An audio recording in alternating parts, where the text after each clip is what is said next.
नमस्कार विद्यार्थी मित्रांनो, तुम्हा सर्वांचं मिस्टर प्रोफेसर या यूट्यूब चॅनलवर मी स्वागत करतो. This is the video lecture number 28 from the mechanical properties of fluids and we are discussing the previous year questions. Okay, and as you can see that the both examples are from the Maharashtra CET. The first one is from the Maharashtra CET 2019 and the second one is 2018. Clear? Now see, we will move to the directly solution for the numerical number first. Clear? Now see, अतिशय easy है. ठीक है. The first one is based on the concept of I think terminal velocity, and the second one is depends on the concept of equation of continuity. Clear? Now see, okay, we will move to the first one. 8 identical drops of water falling through air with uniform velocity. Uniform velocity is nothing but constant velocity, and constant velocity is nothing but terminal velocity. त्यांनी काय शब्द वापरला आहे? Uniform velocity. Uniform म्हणजे काय? Constant velocity. Constant velocity म्हणजे काय? Terminal velocity.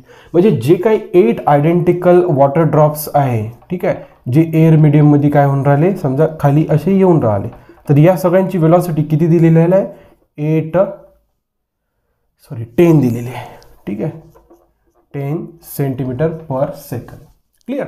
या प्रत्येक आयडेंटिकल ड्रॉपची आपण रेडियस पकडूया R1. ठीक आहे, मग यांच्यासाठी वेलोसिटी पकडूया आपण V1. ठीक आहे, वेलोसिटी आहे V1 आणि रेडियस आहे R1. ठीक आहे, V म्हटलं तरी चालते, काही हरकत नाही. ठीक आहे, रेडियस आहे R1. ओके, नाव पहा ना. आता बघा काय झालं, 10 centimetre per second combine to form a single drop. ठीक आहे, मग हे पडत असताना एक सिंगल ड्रॉप यांचा तयार झाला. ठीक आहे, याची रेडियस आपण कन्सिडर करू R2. क्लियर? ठीक आहे, combine to form a single drop of a big size, then the terminal velocity of the big drop will be. मग या ड्रॉपची आपल्याला काय फाइंड आउट करायचं? Terminal velocity. याला आपण डिनोट करू V प्राइमनी. कहाणी लक्षात येत आहे ना? एकदम सिंपल आहे. याचा लक्षात बेटा, कहाणी एकदम सिंपल आहे. ओके, म्हणजे किती 8 आयडेंटिकल ड्रॉप्स होते. ठीक आहे, 8 आयडेंटिकल ड्रॉप्स, याचा अर्थ सगळ्यांची रेडियस कशी होती? सेम. सगळ्यांचा व्हॉल्यूम मास कसा होता? सेम. ठीक आहे, या आयडेंटिकल ड्रॉप्स म्हणजे एअर मीडियममध्ये येत असताना यांची त्यांनी आपल्याला युनिफॉर्म वेलोसिटी दिली आहे. Uniform velocity is nothing but constant velocity, and constant velocity is nothing but the terminal velocity. Clear? ठीक आहे, आणि ज्याची रेडियस किती आहे? R1. ओके, मग त्यानंतर हे कोइल्स झाले, मर्ज झाले. Okay, in the formation of a big drop having a radius of R2, and they are asking to find the terminal velocity of that big drop, okay, which is formed due to these 8 identical raindrops. Clear? बघा, आता आपल्याला terminal वेलोसिटीचा formula माहिती पाहिजे. सुरुवातीला तर 2/9. Okay, त्यानंतर R² rho minus sigma G upon coefficient of viscosity. Clear? बघा, आता बघा, हे 8 ड्रॉप्स म्हणा किंवा हा सिंगल ड्रॉप म्हणा, दोन्ही सेम मीडियम पासून फॉर्म झाले, म्हणजे यांचाच हा तयार झाला ना. त्याच्यामुळे sigma is nothing but the density of medium. Okay, इथं मीडियम काय होता? एअर. ठीक आहे, and rho is nothing but the density of material. Material हा आणि हा कसा आहे? सेम. त्याच्यासाठी rho sigma acceleration due to gravity, coefficient of viscosity 2/9 सगळे कसे झाले? कॉन्स्टंट. म्हणजे terminal velocity is directly proportional to काय झाला? R². ओके, म्हणजे टर्मिनल वेलोसिटी आणि रेडियसमध्ये कसं रिलेशन आहे? Directly. Velocity is directly proportional to R². ठीक आहे, बघा, आता जेव्हा वेलोसिटी V होती, ओके, तेव्हा रेडियस किती होता? R1. म्हणजे R1चा काय लिहू शकतो आपण? स्क्वेअर. Equation number 1. जेव्हा वेलोसिटी V प्राइम होती, टर्मिनल वेलोसिटी, तेव्हा रेडियस किती होता? R2. R2चा काय लिहू आपण? स्क्वेअर लिहू. काय हरकत नाही. Make it equation number 2. ठीक आहे, आता आपल्याला टर्मिनल वेलोसिटी V प्राइम काढायचे आहे बिग ड्रॉपचे. त्याच्यामुळे इक्वेशन 2 डिवाइडेड बाय इक्वेशन 1 करतो. Therefore V prime divided by V equals to R2² upon R1चा स्क्वेअर. ठीक आहे, therefore V prime equals to V into R2 upon R1चा square according to the laws of indices. म्हणजे आपल्याला जर आता V prime, that is the terminal velocity of a big drop जर काढायची असेल, V आपल्याला दिली आहे, किती दिलेली आहे? 10. म्हणजे इथं काही प्रॉब्लेम नाही. तुम्हाला काय फाइंड आउट करायचं आहे आता? R1 आणि R2 हे जर आपल्याला माहिती राहिलं तर आपण इझिली फाइंड आउट करतो. आणि R1 आणि R2 आपण कसं फाइंड आउट करू शकतो? बघा, volume of this 8 identical drops is equals to volume of this big one. म्हणजे दोघांचा व्हॉल्यूम चेंज होणार का? नाही. ठीक आहे, सरफेस चेंज होते, सरफेस एनर्जी चेंज होत आहे, सरफेस चेंज होत आहे, पण व्हॉल्यूम चेंज होतो का? नाही. देअरफॉर बघा, volume of okay, volume of समजा यांचा व्हॉल्यूम आपण V1 ने कन्सिडर करू, यांचा व्हॉल्यूम आपण V2 ने. ओके, हा V1 volume of 8 identical drops, V2 is the volume of okay this one. Volume 8 साठी किती राहतो? 8 टाइम्स 4/3 पाय, रेडियस किती आहे R1चा क्यूब, याचा 4/3 पाय, रेडियस किती आहे R2चा क्यूब. ठीक आहे, बघा 4/3 pi 4/3 pi get cancel, what remains 8 times R1 square equals to R2 square. Taking square root on both side. ठीक आहे, क्यूब ना रे, cube. Taking cube root on both side, therefore 2 times R1 equals to R2. ठीक आहे, म्हणजे R2च्या ठिकाणी आपण काय ठेवू शकतो, 2 टाइम्स R1. ठीक आहे, 2 times R1 divided by R1. ठीक आहे, R1 गेट कॅन्सल, त्याचा काही इथं स्क्वेअर आहे. ठीक आहे, याच्यामुळे इथं राहिला 10, 2चा स्क्वेअर किती झाला 40, therefore 40 centimetre per second. Therefore 40 centimetre per second. This one is the correct option. ठीक आहे, आपण म्हणजे जो काही आपल्याला जे काही चारही ऑप्शन्स दिले होते ते सेंटीमीटर पर सेकंडमध्ये होतं, त्याच्यामुळे मी CGS to SI मध्ये जाण्याच्या भानगडीत पडलो नाही. कारण की इथं लक्षात पहिलेच ऑप्शन्स बघून घ्यायचे. एक सुरुवातीला हे एक लक्षातच ठेवा नेहमीसाठी की ऑप्शन्स बघा, ऑप्शन्सचं जो काही युनिट आहे तो बघा, SI युनिट आहे का CGS, मग त्यानुसार चालायचं. ती मला तुम्हाला सुरुवातीला सांगायचं राहूनच गेलं. ओके, मी म्हणजे मला क्वेश्चन दिसल्याबरोबर मी पहिल्यांदा ऑप्शनच बघून घेतो, त्याच्यामुळे मी कन्व्हर्जनच्या भानगडीत पडलो नाही. नंतर तुम्हाला म्हटलं असतं मी मीटर पर सेकंडमध्ये आपल्याला कळायचं आहे, परंतु आपण त्या भानगडीत का बरं नाही पडलो, कारण की आपण सुरुवातीलाच ऑप्शन्स बघून घेतले होते. याच्या लक्षात. Okay, 40 centimetre per second.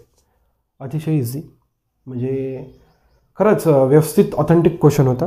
ठीक आहे, म्हणजे डुमरी क्वेश्चन नव्हता. मला काय म्हणायचं, डुमरी क्वेश्चन नव्हता. म्हणजे त्याचं जो काही फ्रेमिंग होती एकदम व्यवस्थित होती आणि तुम्हाला मेहनत आहे या क्वेश्चनमध्ये, मेहनत आहे जस्ट. ठीक आहे, अल्जेब्रा जरी सिम्पल राहिला परंतु या सगळ्या गोष्टी तुम्हाला आयडेंटिफाय झाल्या पाहिजे सॉल्व करत असताना. ठीक आहे, तुम्हाला एक काम करायचं आहे, व्हिडिओ पॉज करून हे सगळं उतरून घ्यायचं आहे. So we can move to the equation number numerical number second. बघा आता, चला ओके, अशा प्रकारे आपण पहिला न्यूमेरिकल इझिली सॉल्व करू शकलो. Okay, on the basis of terminal velocity concept. Now we are moving to the numerical number second, which depends on the concept of the equation of continuity, that is area into velocity remains constant throughout any, आपण pipe म्हणू शकतो एखादा जो काही पाणी येणारा भाग राहतो. ठीक आहे, बघा solution for the numerical number second and the question is from Maharashtra City 2018.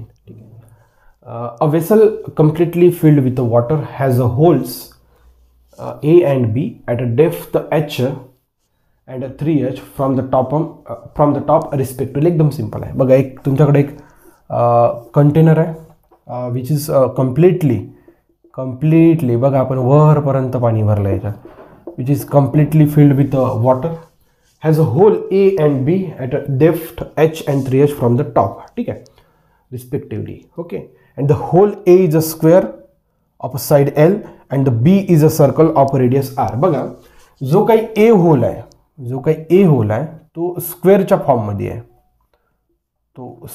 फॉर्ममध्ये आहे, ज्याची लेंथ किती आहे L. ठीक आहे, आणि एक काम करू, हा थोडा आपण मोठा करून घेऊया, आणि तो टॉप पासून किती डेप्थवर आहे, H एवढ्या डेप्थवर आहे. ठीक आहे, आणि या होलचं नाव आहे A, आणि एक सेकंड होल आहे तो समजा सर्क्युलर आहे ज्याची रेडियस आहे R, आणि हा टॉप पासून किती डेप्थवर आहे, 3 टाइम्स H. बघा, त्यांनी ती जे काही कहाणी दिली त्याची आपण फ्री बॉडी डायग्राम करतो. एक container which is completely filled with water having 2 holes. Okay, hole A, okay, which is at a depth of h from the top, okay, having a length L because of square, and the hole B, okay, which is in a circular shape having a radius R and at a depth of 3h from the top respectively. Okay, this is according to the given data. Clear? त्यानंतर बघा, okay, full stop, the water flowing out per second from both the hole is same. ठीक आहे, म्हणजे जो काही rate of flow आहे, ठीक आहे, याच्या म्हणजे जो काही म्हणजे व्हॉल्यूम आहे, दोघांचा व्हॉल्यूम जो काही बाहेर पडणार आहे तो कसा आहे, सेम. म्हणजे याच्यातून समजा एका सेकंदामध्ये समजा 200 ml गेलं असेल ए होलमधून, तर याच्यातून पण किती ml जाणार आहे, 200 ml. क्लिअर, काही हरकत नाही. Then L is equals to, they are asking to find the length of that square hole having a length L. म्हणजे जो ए स्क्वेअर आहे, म्हणजे जो ए होल आहे ज्याचा शेप स्क्वेअरमध्ये आहे, त्या स्क्वेअरची आपल्याला काय फाइंड आउट करायची आहे, लेंथ. ठीक आहे. बघा त्यांनी एक शब्द वापरला का रेट ऑफ फ्लो कसा आहे, सारखा. याचा अर्थ according to the equation of continuity. Okay, area into velocity remains constant, हेच म्हटलं त्यांनी. इक्वेशन ऑफ कंटिन्युटीचा आपल्याला त्यांनी हिंट देऊन दिली की flowing water flowing out per second from the both the hole is same. ही इक्वेशन ऑफ कंटिन्युटी सांगितलं त्यानं. ठीक आहे. बघा आता पहिल्या होलसाठी area A1 velocity V1, second होलसाठी एरिया A2 वेलॉसिटी V2. काही हरकत आहे का, नाही. ठीक आहे.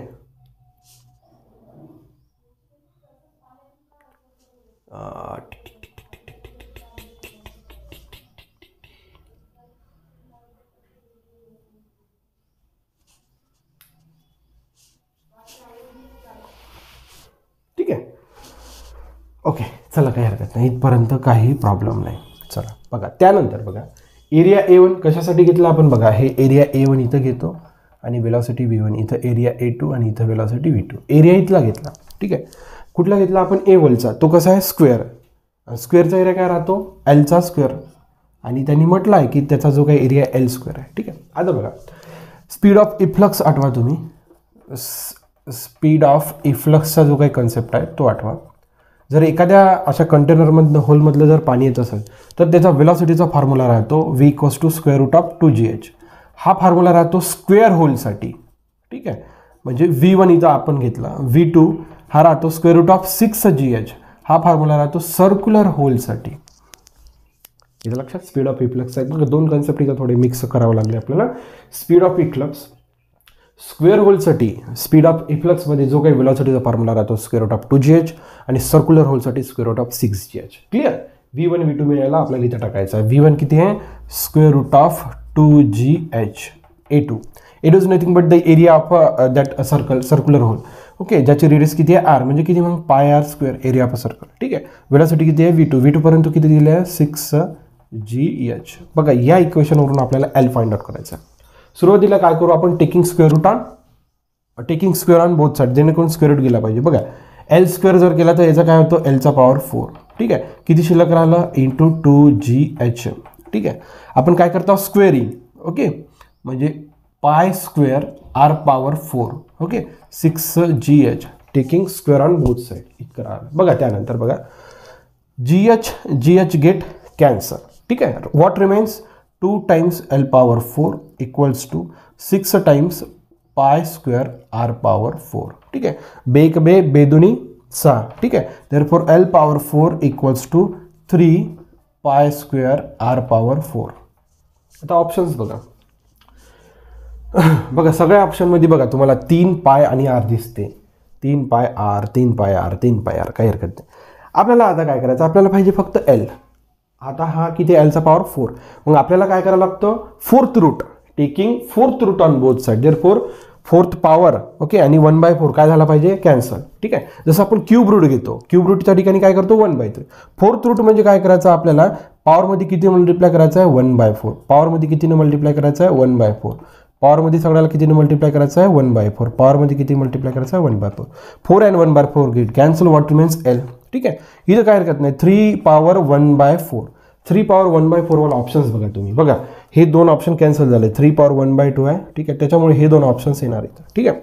बघा पायचा स्क्वेअर इंटू 1/4, इथं 2चा भाग जातो म्हणजे बेग बे 2 4. ओके, म्हणजे पाय पॉवर 1/2 आणि 4 and 1/4 gate cancel. What remains radius.